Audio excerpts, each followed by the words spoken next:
Well, good morning, everyone. Thank you for joining BEAMA for this Green Infrastructure Week presentation. We're going to be going through today some views of ours on the supply chain for net zero, looking at progress for UK investment and delivery. If you have any questions during the presentation at all, please use the questions tab that you should see in the control panel to the right of your screen for most people. Then we'll look at those towards the end.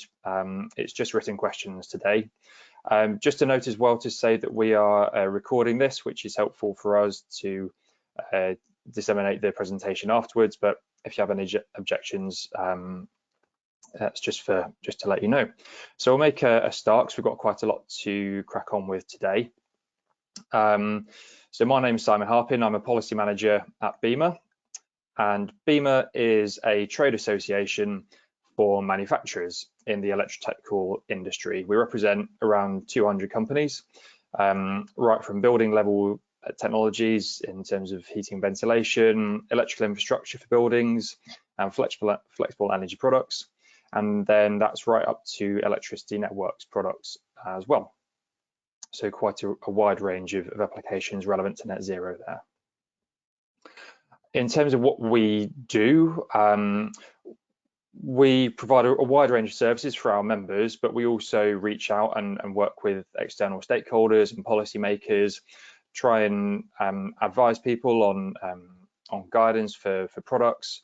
And we also work with our members to help them commit to net zero and to make progress as organisations as well. So we're coming at this from two angles, both the technology deployment and also organisational change among our members, and trying to set some good practice there. Okay, so what we'll be covering today. Basically, we think that we've got opportunities to further deploy technologies that can help us reach net zero within the BEAMA scope. So we're going to look at state of play of broadly 4 technology areas that are slightly different levels of market maturity. We'll look at gaps between targets and delivery, and we've got a bit of a range of audience here today. So we've made this hopefully something for everybody, so relevant to either policymakers, those are in the energy industry or research, or if you're an organisation looking at your potential path to decarbonisation as well. So with that in mind, we hope you'll potentially learn something about technologies, understand some of the delivery challenges, consider adopting some of our recommendations if you're in the influencing sphere, and look at using that to increase deployment and help us collectively make progress to net zero. So to do that, we're going to first kick off with Gisela Farmer, who's going to talk about the supply chain for net zero and focus on some recent research. And then we're going to move in looking at some specific technology areas. So Colin Timmins is going to look at heating controls and system optimizing in buildings. Chris Stammers will be looking at the UK's heat pump target and the progress to that and what else needs to happen. Jeremy Yap will be looking at various types of storage. And then I'm going to wrap up and look at some overall issues around delivery, and again returning to the theme of not just technology deployment but what organisations can do and what BEAMA members are doing. Okay, so I'm going to hand over to Gisela Farmer first off, who's going to cover growing the supply chain for net zero. Over to you, Gisela. Thanks, Simon. I'm Gisela Farmer, Director of Public Affairs at BEAMA, and really happy to join you all today. I wanted to start by introducing a significant piece of research that we've been conducting over the last year with the Energy Systems Catapult to paint a broader picture of what net zero means for our specific supply chain. We set out on this work about a year ago. It's a year-long piece of research with the Catapult to quantify the supply chain requirements for the energy system to 2035 and to 2050. The results are really significant and actually provide the first evidence base of its kind in demonstrating how much investment will actually be needed in key technology areas in the UK for electricity networks and end-use technologies. Attention is more traditionally, when we think about supply chains, attention is more traditionally focused on the generation assets and large-scale infrastructure projects associated with wind, solar, nuclear. But the nuts and bolts, if you like, of the energy system and the supply chain we represent, the components and the materials supplied for it, are really homed in on in this piece of research. We know the targets we need to meet net zero: heat pump deployment, EV deployment, electrification and hydrogen expansion. So we know there is a need to invest in the supply chain capacity. But what we're hearing from investors and many of our members is there's not enough confidence in the market still to do this. So that's one of the big drivers to why we conducted this research, to get some more evidence, more numbers behind it, and really understand the timescales behind it as well. Manufacturers are making decisions today on where and how to invest. And if there is huge potential in growth in some of our low carbon sectors, which there is, and our research demonstrates that, then we really need to help facilitate that investment today if we are to capitalise on the job opportunities and growth of low carbon sectors in the UK specifically. So the research conducted by the Catapult with BEAMA and our members modelled a path to net zero for the electricity supply chain, and this was a pathway to Carbon Budget 6. It then was able to calculate product volume deployment for electricity networks and end-use technologies. And then we interviewed a wide range of our members and surveyed our members to gain insight into what those product volumes might mean for their business, opportunities to reshore parts of the industry to the UK, and where there might be supply chain risks that might stall investment or inhibit us reaching those product volumes that we might need. I think two key areas that were flagged in this research: the SIC carbon budget, when you look at the modelling results, really necessitates early action. Our modelling looked at a least cost approach to net zero, and in doing that, it really shone a light on how much investment we need to be making pre-2035. And the scale of change in some key sectors is unprecedented. This is not business as usual for investors, and it's not business as usual for the supply chain. And in some product areas, you're looking at a 10-fold increase in capacity by 2035. Next slide, please. So I'm not going to run through all of this. I really highly recommend you download the report because there's a lot of detail in there, but this summarises some of the key results. BEAMA members say they can meet the needs of the electricity sector for a least cost approach to net zero, but before they can invest, there are several risks and constraints faced by the sector that need to be addressed.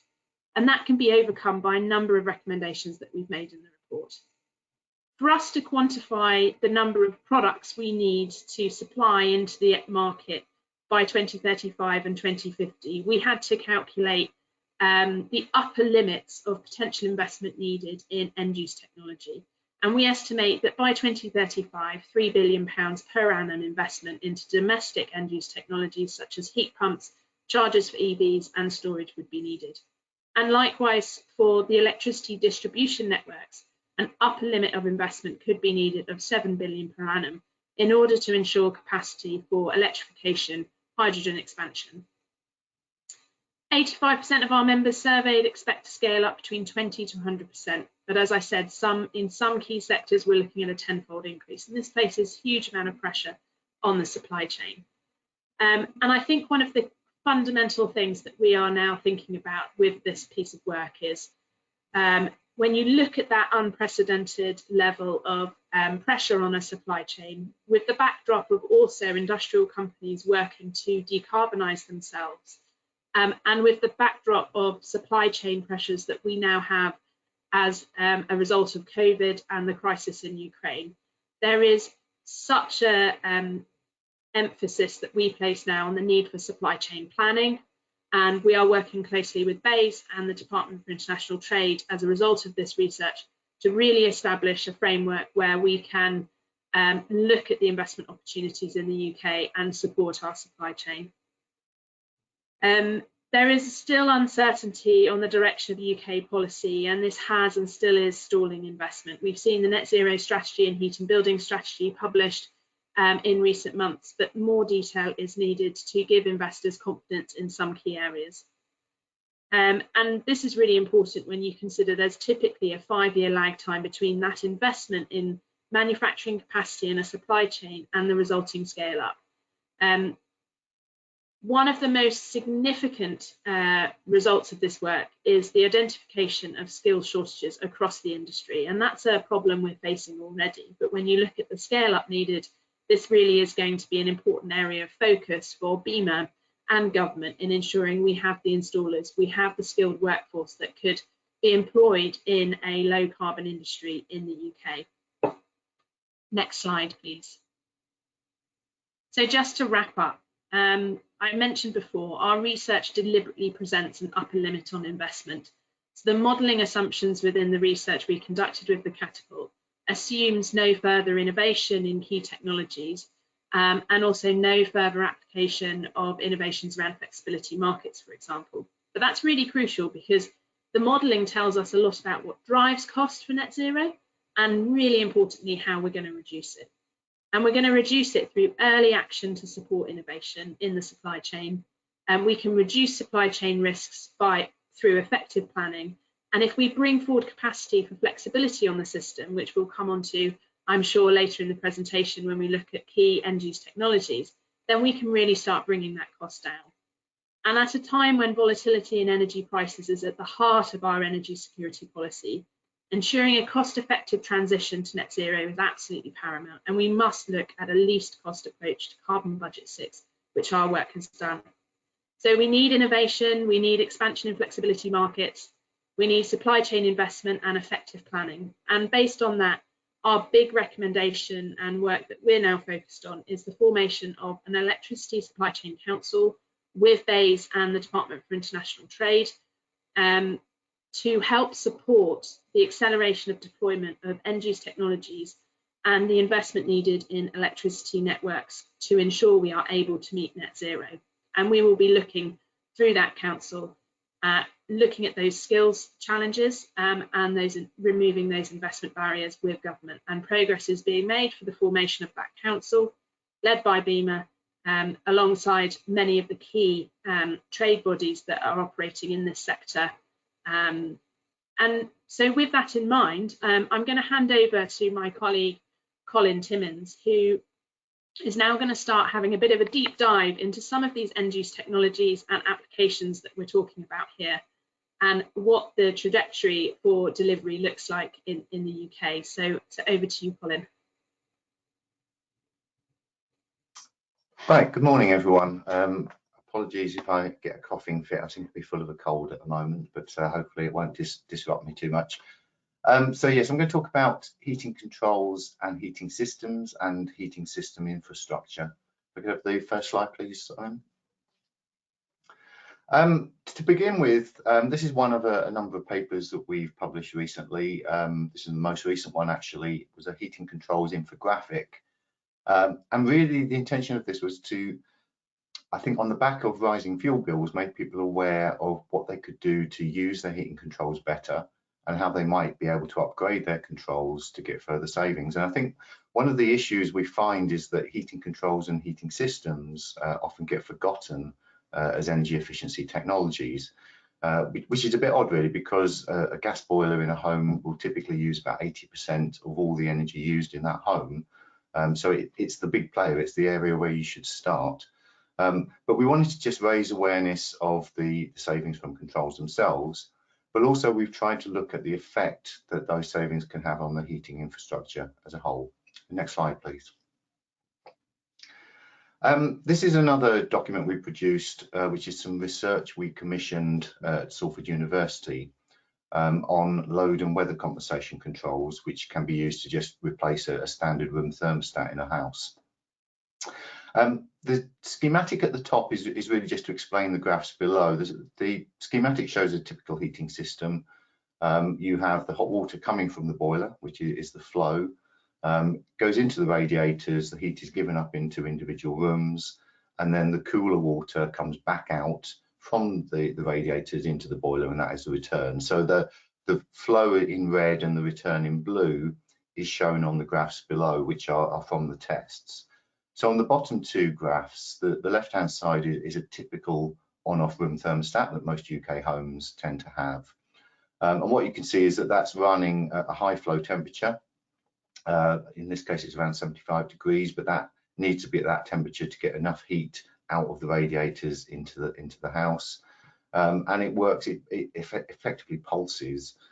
So when there's a demand for heat, it turns the boiler on and it circulates water around the system.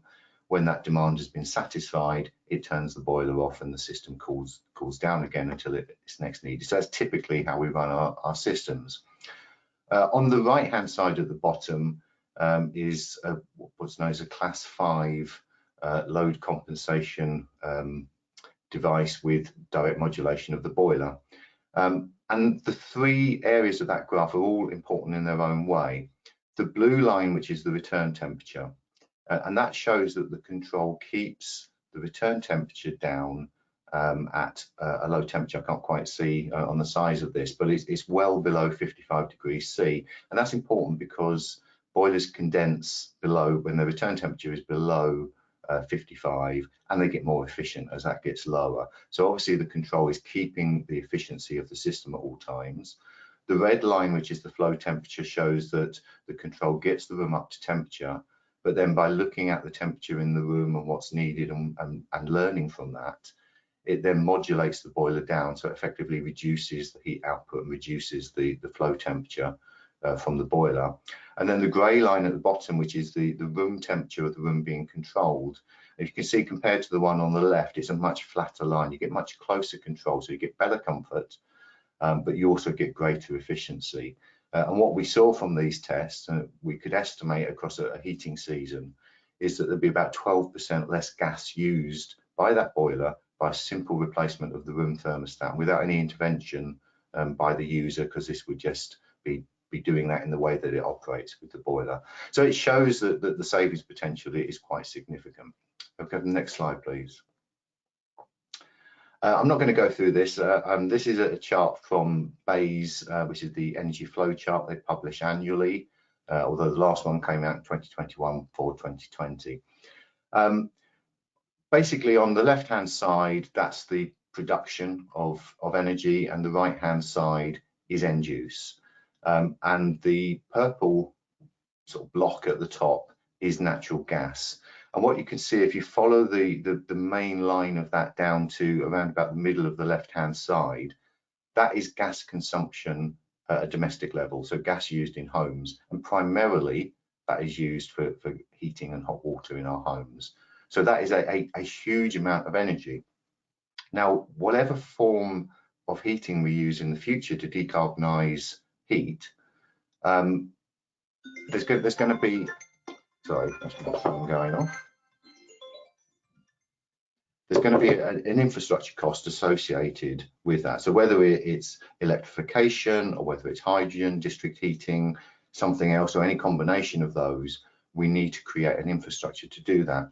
So what we were looking at is, what if we could actually make the amount of fuel that you actually need to provide the heating smaller in the first place, and how significant could that be? So go to the next slide, please.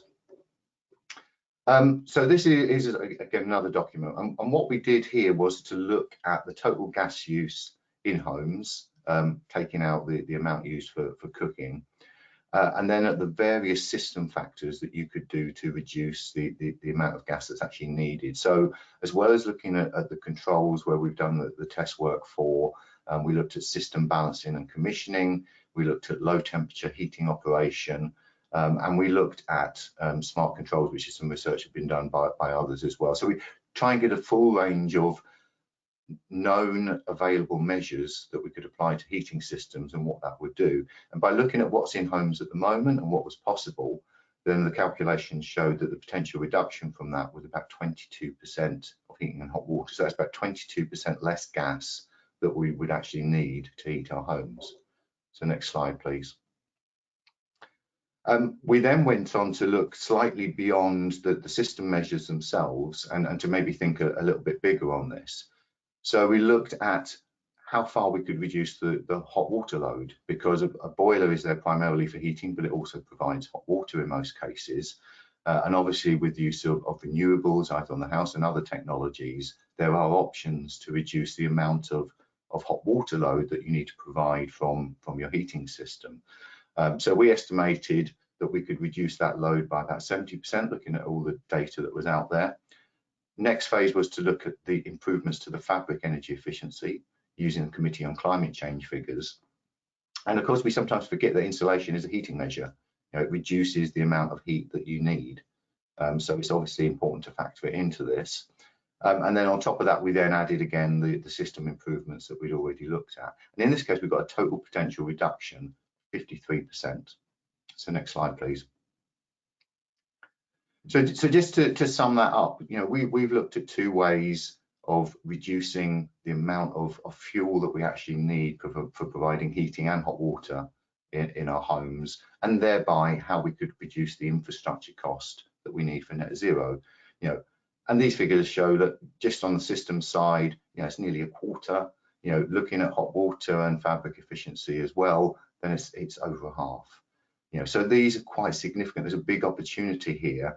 And there's obviously there's behavioural and there's institutional barriers to doing this.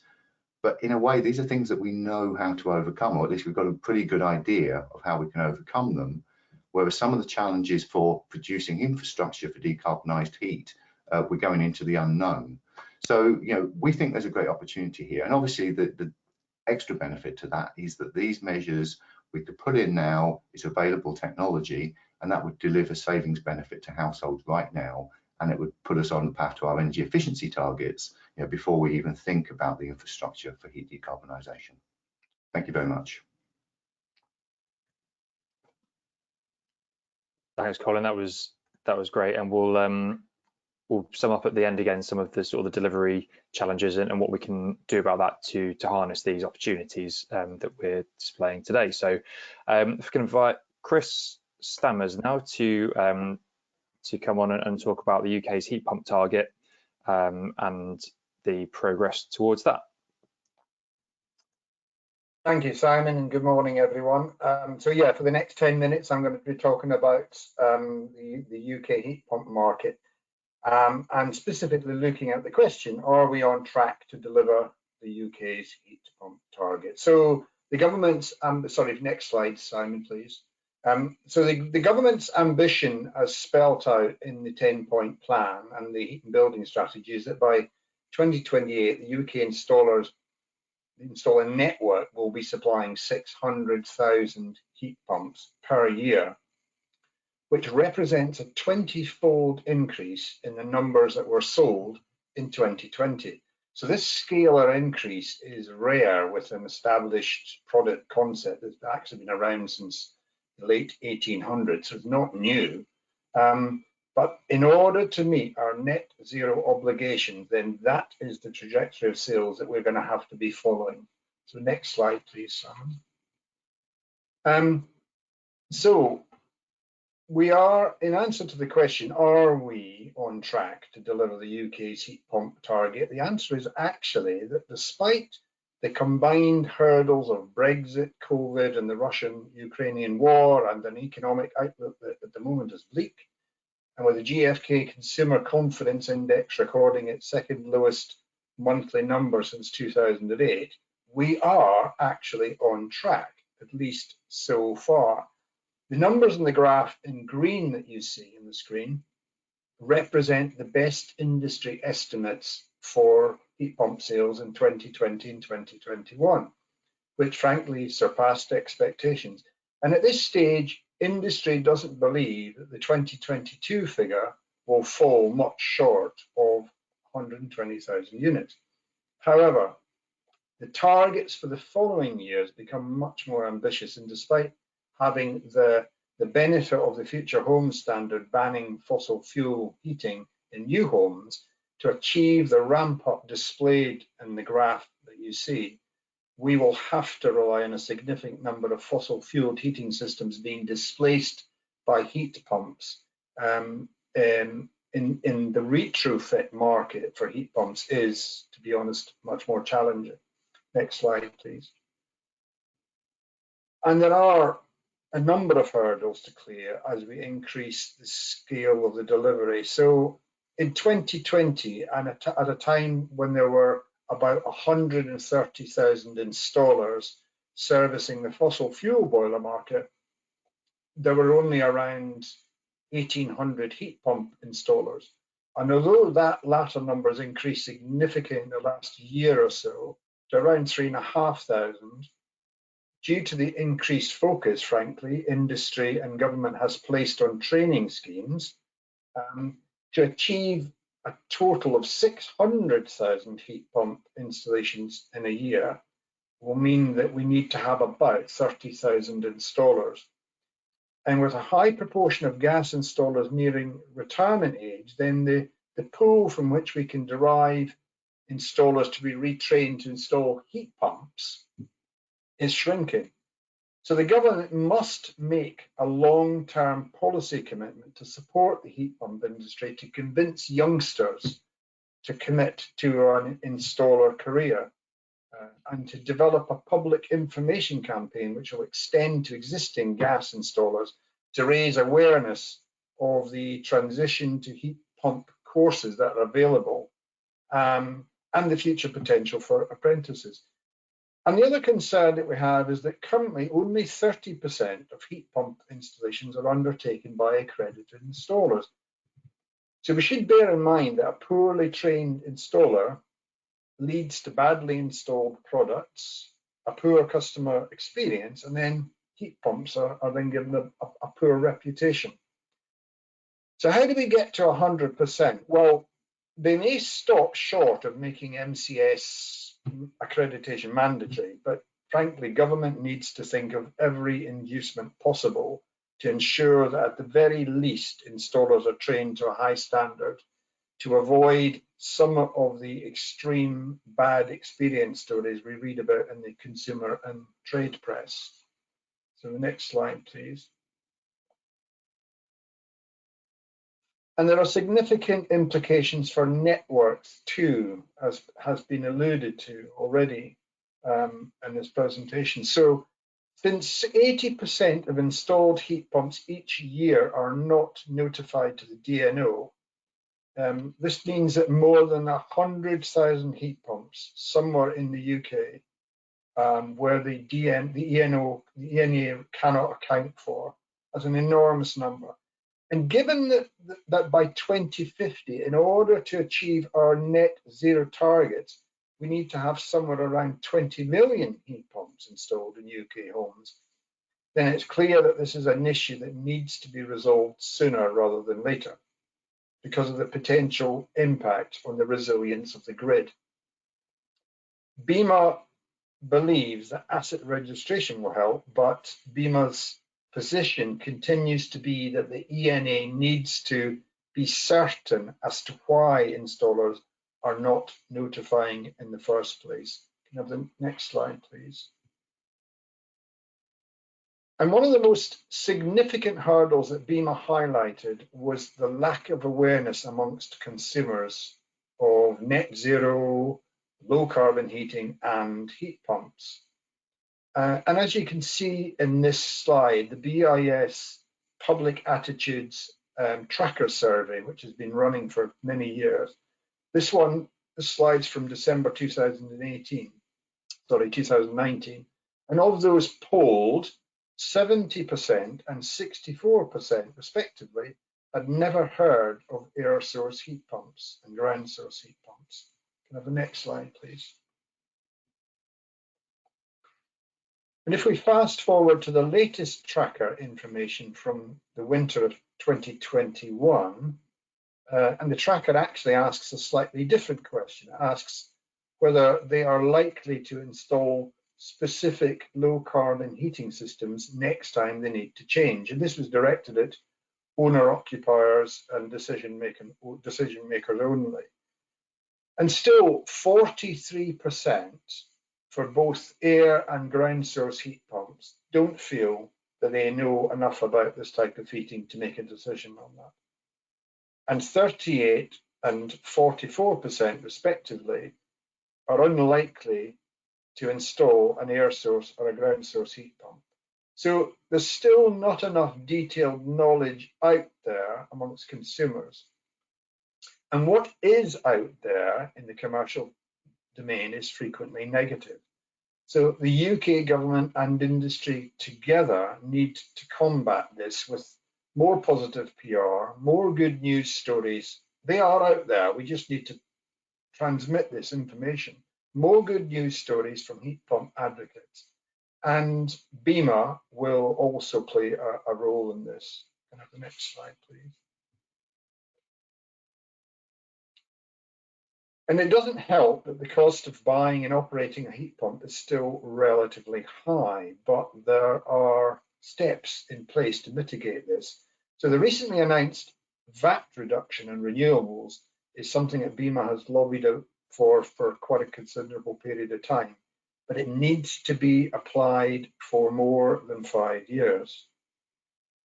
The latest energy price cap signaled the end of a policy of rebalancing the relative cost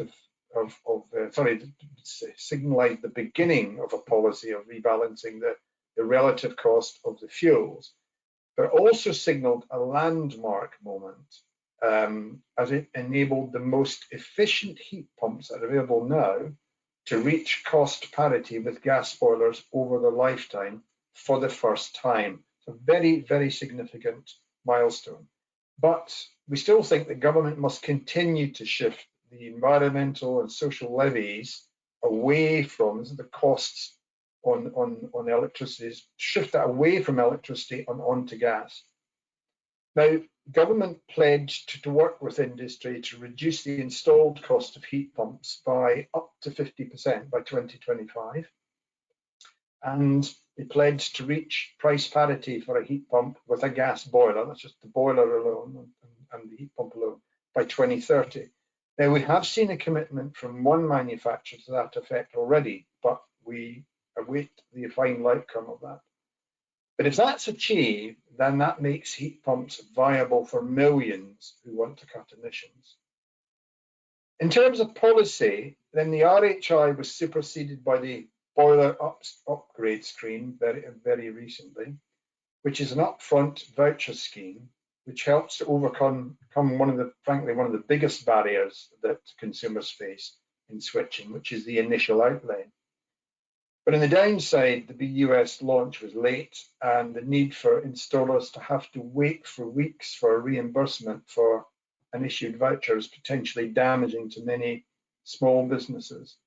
However, most importantly, the scheme is up and running, and the government just needs to understand that it must be extended. And that's all from me. Thank you. Thanks very much, Chris. That's great. We have had one question come through. If you're happy to answer that now, Chris, if that's okay. Yes. The question is, by heat pump installer, do you mean electricians, or is further specialist training required in order to be counted as a heat pump installer? Yes, this is a specific training regime that the installer will need to go through. So an electrician training absolutely it's achievable, but there are basic prerequisites that are required in terms of NVQ qualifications before you can get onto the course. But yes, an electrician can train, but yeah, there are a specific set of or suite of training modules that would have to be used to achieve the necessary qualification to install heat pumps. That's great, and we can follow up with that afterwards by email as well to send a couple of links to those. Absolutely. Brilliant. Okay, thanks very much, Chris. I think that was interesting in highlighting some of the links between the different threads here. So Chris talked about the networks, we've talked about the supply chain investment needed, the opportunities in terms of efficiency, but it's not just about deploying technologies, about how you do them as well, and ensuring good quality is a part of this as well. So considering the picture of net zero, we've showed a few ways of kind of picking away at that in some quite significant opportunities. And we're now going to cover another one, and Jeremy App is going to talk about how deployment of energy storage can reduce overall cost of reaching net zero. Okay, Jeremy, over to you. Thanks very much, Simon. Can everyone hear me okay? That's fine, yeah. Good, excellent. Good morning, everyone. Thrilled to be here.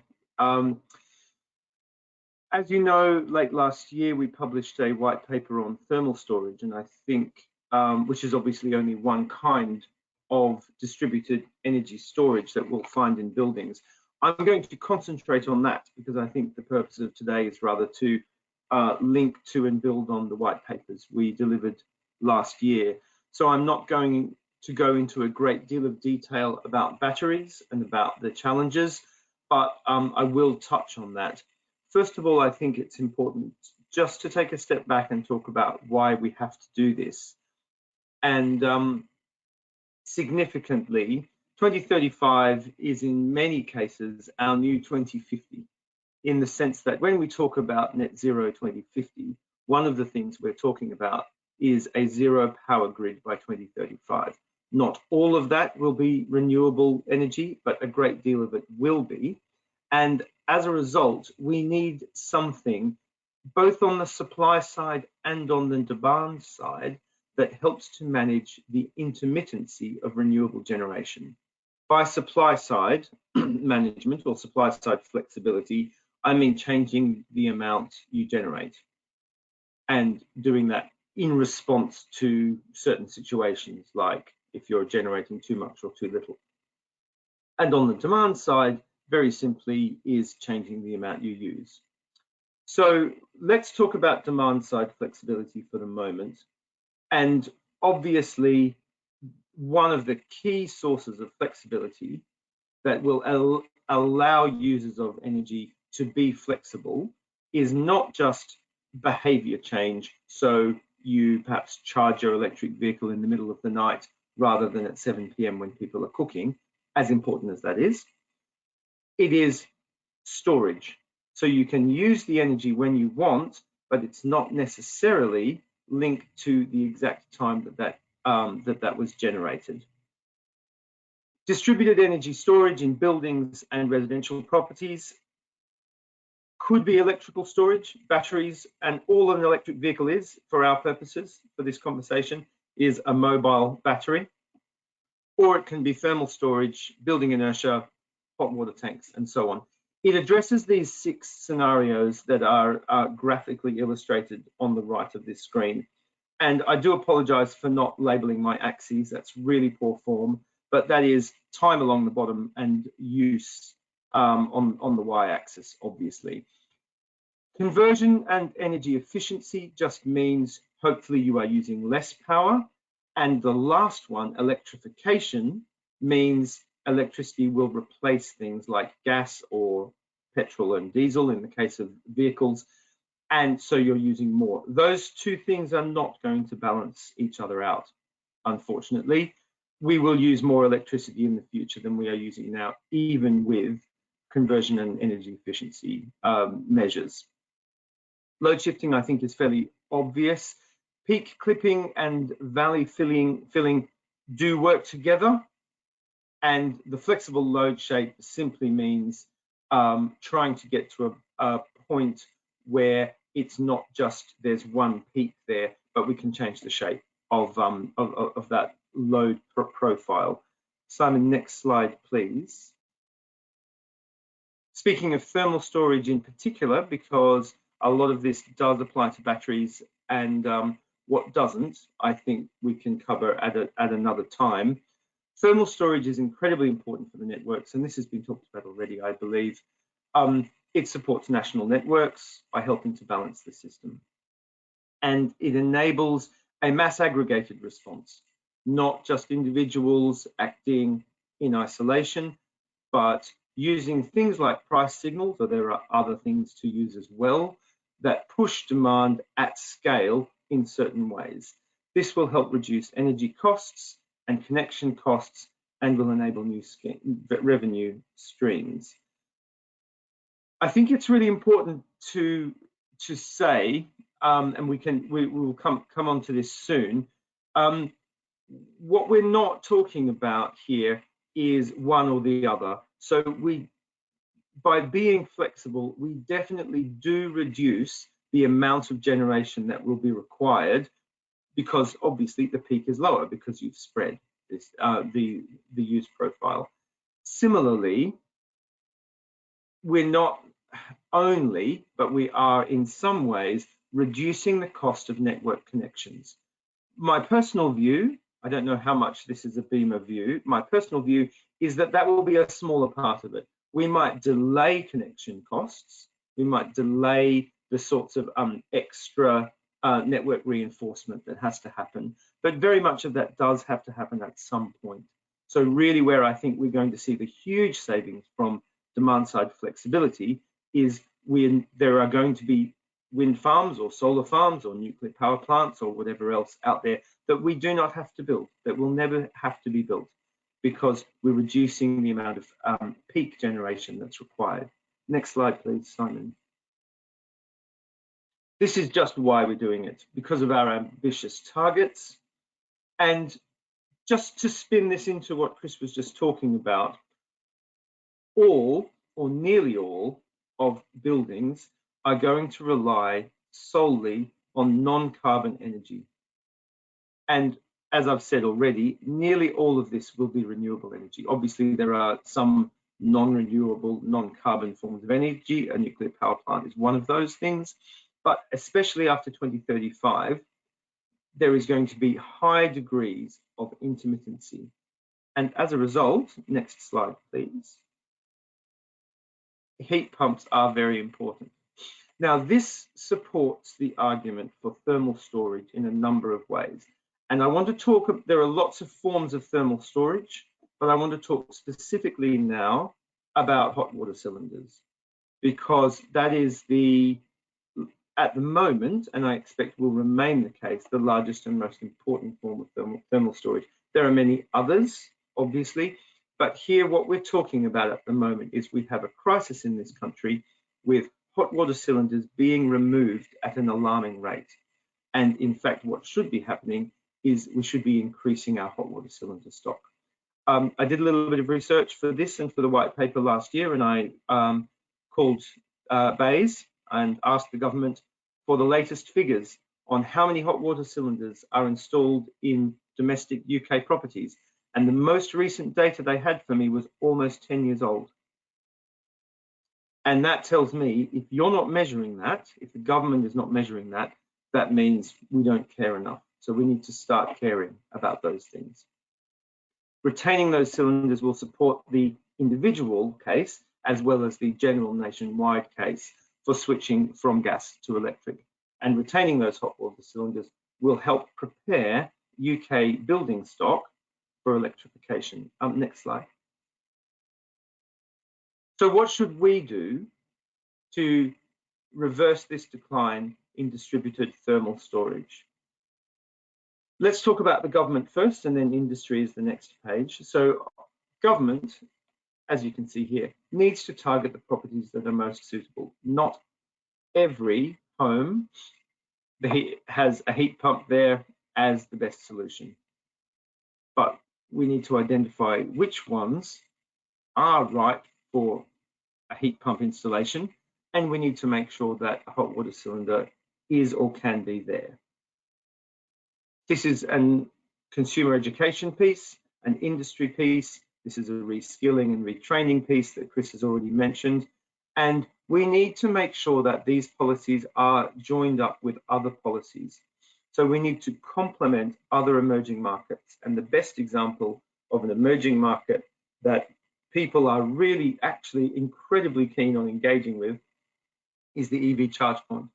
So as I said in, I think, my first or second slide, these things work best if they are contained within a smart energy system, a home energy management system that is smart, that is controllable, that can respond to things like price signals from outside.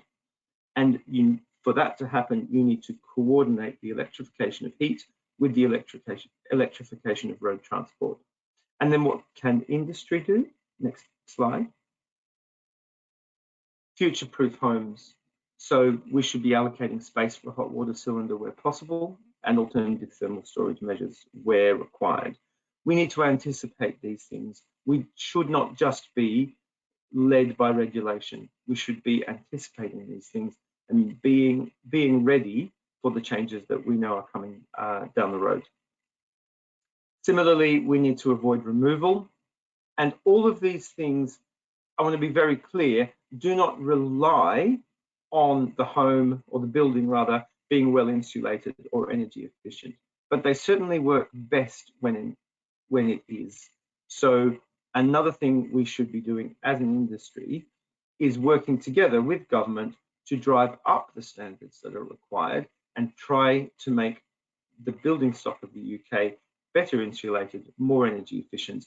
Obviously, that's for its own sake, that's for a cost of living sake, that's for a general energy efficiency issue that we read about in the papers, but also because it ties into the incredibly important aims that we should be having for the reach and importance of distributed thermal storage. Thanks very much for your time. Can take some questions if you need to, but great to be involved. Thanks. Thanks, Jeremy. That was great. Yeah, I think we've seen different sorts of challenges, different product areas, depending on what stage of deployment they're at. What I'm going to try and do now is look at some areas in common that we have some underlying regulatory and non-regulatory gaps, I suppose, in terms of how we can improve delivery and actually start making progress in the field. So to break this down into sort of two categories really of avenues for attack. So BEAMA as a trade association influences two types of delivery to make progress to net zero. One of which is influencing stakeholders and policymakers to deploy key technologies. So that's giving them some of the key messages that we've been given today, explaining what opportunities there are for technologies, explaining the latest research, etc.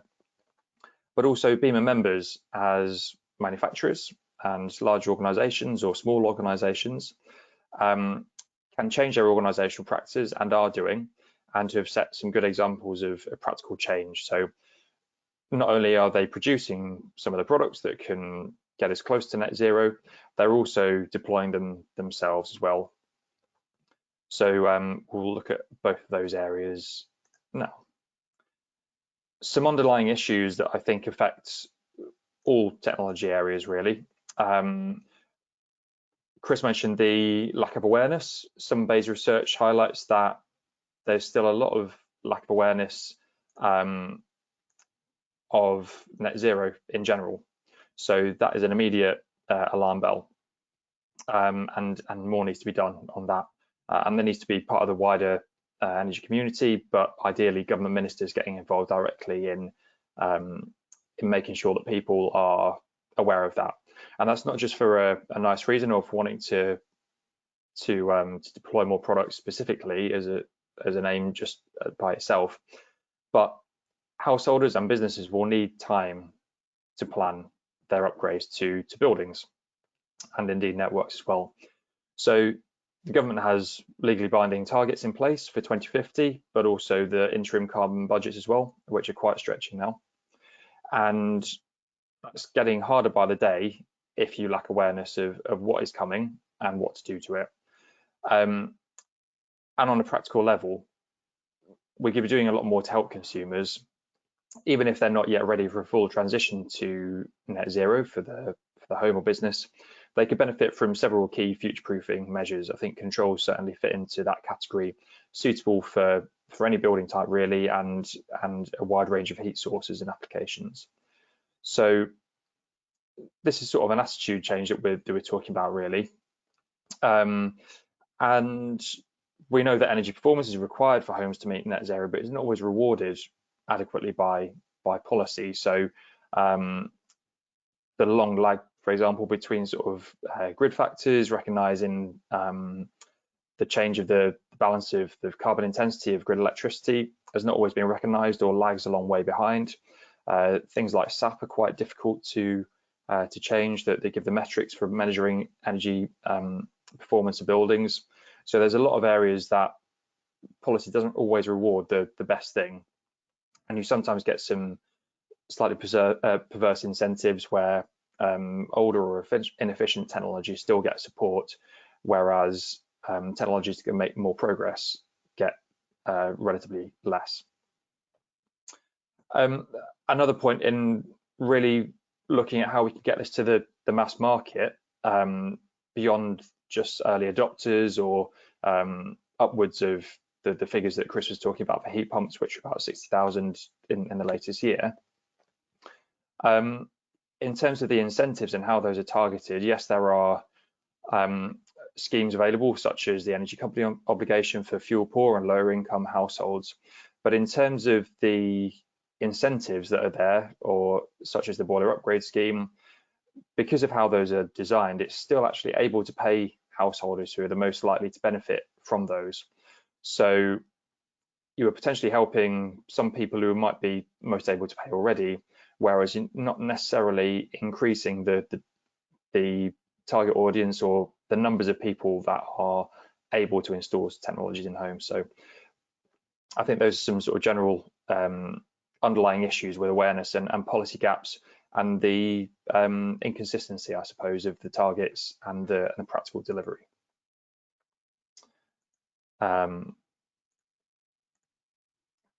So moving on, sorry.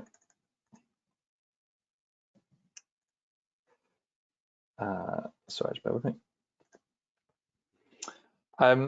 So what are some things that could be done? So beyond the recommendations already made, although Chris did mention already the government ideas on the energy price balance, I think that won't necessarily change overnight the availability of certain electrification technologies, but it would certainly move us in the right direction. Although obviously very complicated at the moment with the energy price crisis that a lot of people are suffering with. A rise in the awareness of the net zero trajectory. So if you imagine a consumer, they lack sort of triggers and lack a pathway to upgrading their homes, but the government policy is to consult soon on making obligations on owner-occupied homes. So they might have to meet a certain EPC rating by some point in the 2030s when they sell a home. Certainly, if that was me, I'd want to know as soon as possible so that you can time those upgrades and plan your finances. So if you're doing, for example, a kitchen renovation, that could be a good opportunity. But if you're having that next year and you're not got the awareness yet, then that's a real issue, and you might miss that chance for the next, say, 15 years before you do that again. Another road that could really help is wider deployment of green finance. And we've worked with the Green Finance Institute, which is doing some really good work, and its coalition on energy efficiency of buildings. And they are demonstrating some new types of financial products, really, that are specifically targeted at helping consumers and businesses get closer to net zero, to fund energy upgrades in a much more user-friendly and targeted way than just, for example, a standard bank loan. And I think within that, we've got to, as Chris said, make get a real public awareness campaign from the top of government to get those messages out as well. Okay, in terms of what organisations can do, and looking at BEAMA members as the example here. So BEAMA has a climate commitment, which we've done 2 editions of now, and we have lots of members signed up to this, and that's committing them to reaching net zero as organisations by 2050.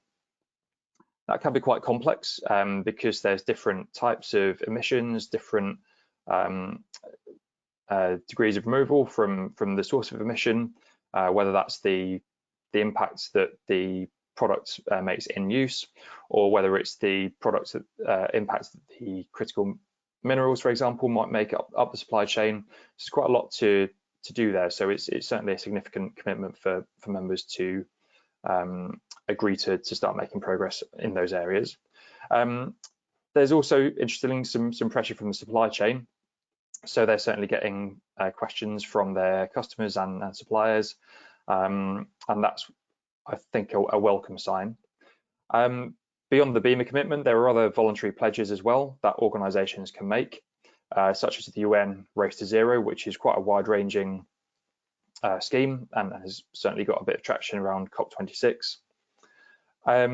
But to do that, we have to think about how to declare and how to measure emissions. So at the moment, there's no single way of doing this, but as BEAMA, we do host information on our website on standards and schemes. And what we're really interested in here is how to make credible claims. So not just, yes, we'll do this by a certain date, but putting some more figures behind that and justifying it as well. So it's quite a challenging area, but it's certainly something that the businesses should be aware of. And yeah, BEAMA stands ready to help our members and others in understanding this. Okay, so we've covered quite a lot of ground there today and quite a number of different topics as well. But just to bring it to a close, we have our Net Zero Hub, which is open to the public for a wide range of reports, guides, and white papers, and that goes from technical guides right up to policy recommendations, and a lot of the sort of content that we covered today. You can read more detail about some of our white papers here on a wide number of topics. We've also got some case studies from our members and what they're doing. So if you're a business and want to learn about some good practice, then those are well worth reading as well. If you would like any more information or insight or would like to discuss anything with us, then please do email me. That's my email address there.